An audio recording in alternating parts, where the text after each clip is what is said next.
Olá, caros alunos do EAD, estamos na reta final do nosso curso de 12 módulos. Nós paramos na aula 53, no módulo 9. Agora, nesta aula de número 54, nós vamos tratar assuntos rápidos do módulo 10 e módulo 11, ou seja, anexos 9 e 10 ao mesmo tempo, já que o assunto ele é extremamente curto e dentro da tecnicidade do anexo 9 é necessário que vocês façam uma leitura com muita calma em função exatamente desses detalhes técnicos, e é o que nós esperamos que todos façam. Bem, é importante salientar que o anexo 9 ele trata do ECF, Missão Fiscal, e Programa Aplicativo Fiscal, que traduz-se no PAF-ECF. Somente poderão ser utilizados os equipamentos homologados pela Fazenda Estadual de Santa Catarina, bem como os softwares devem ser apresentados primeiramente para validação, aprovação e credenciamento das empresas desenvolvedoras, os quais, devidamente homologadas pela Fazenda, poderão então fazer uso e comercializar estes sistemas aos diversos usuários. Quando um equipamento ou o próprio sistema apresenta algum problema, defeito, uma necessidade de modificação, alteração, é necessário que a empresa esteja, como já vimos, credenciada para tal e que esta seja então a interventora homologada. Para cada procedimento que se venha a fazer no equipamento, é necessário que se lavre o termo de intervenção, sem o qual o procedimento não pode então ser efetuado.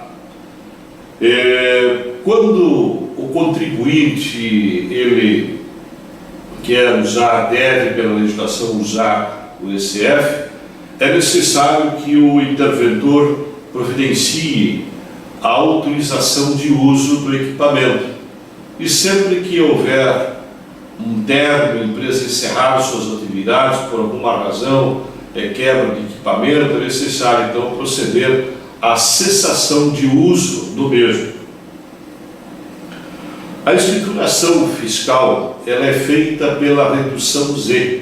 A redução Z nada mais é do que um resumo de todas as operações realizadas por equipamento ECF, que a empresa pode ter mais de um, obviamente, ao final de cada dia, devendo ser feito esse procedimento antes da meia-noite, da 0 hora, caso a empresa ela continue o seu expediente de atendimento ao público, é necessário que após a 0 hora se faça então a leitura X, que é o zeramento do dia, iniciando-se aí novamente então todos os procedimentos do dia. Existem casos em que o cliente ele exige do contribuinte a emissão de uma nota fiscal, ou seja, ele não aceita por alguma razão o cupom e quer a nota. Lembrando que a legislação ela não obriga o contribuinte à emissão de nota fiscal em substituição ao cupom fiscal. De qualquer maneira, também não há impedimento que o contribuinte emita a respectiva nota fiscal. Lembrando ainda que nem tampouco os órgãos de defesa do consumidor, como por exemplo o PROCON, poderá exigir que o contribuinte emita a nota fiscal. É importante, no entanto, que alguns cuidados sejam tomados.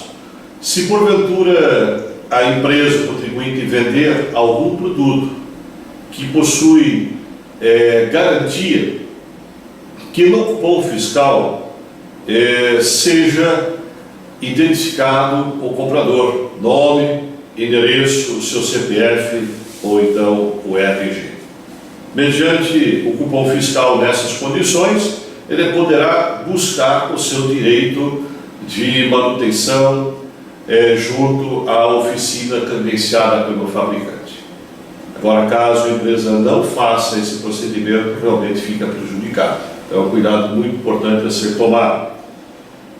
Também pode o cupom fiscal ser utilizado exclusivamente dentro do território catarinense como documento para transporte, não havendo necessidade, não carecendo a emissão de nota fiscal para esse fim. No entanto, apesar de haver essa possibilidade, ela é um tanto complexa de poder ser realizada na prática.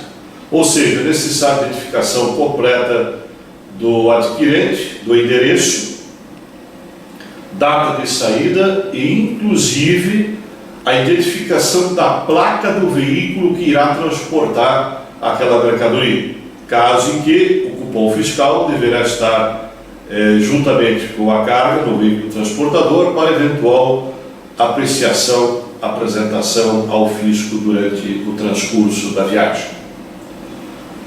Com isso, nós finalizamos o módulo 10, correspondente ao anexo 9. Vamos já na sequência tratarmos do módulo 11, correspondente ao anexo 10.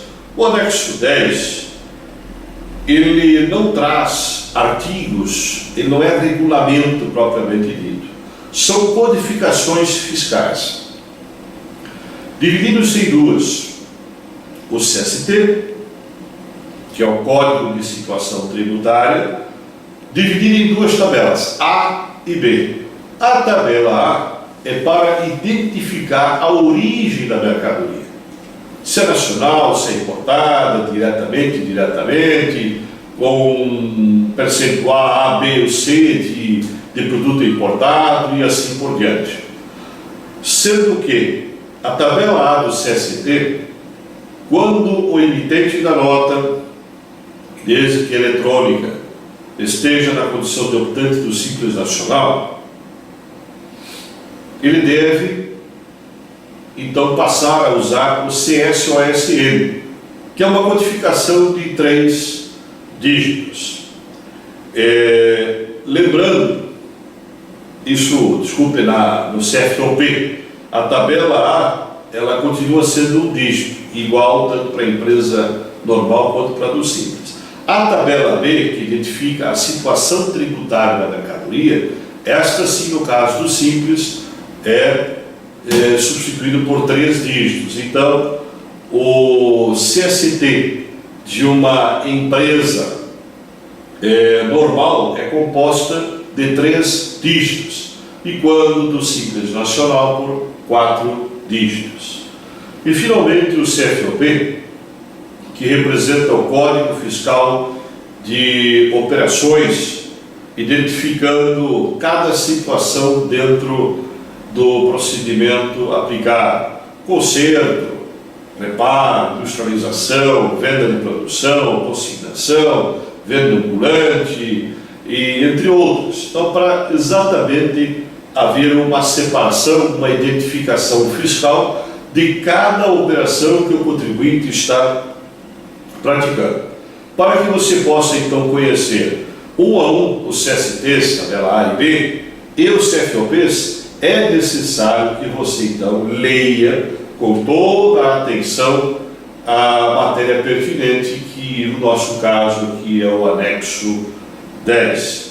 Lembrando que o CST para a entrada deve ser convertido, porque na emissão da nota fiscal de saída, o emitente identifica o CFOP da respectiva saída.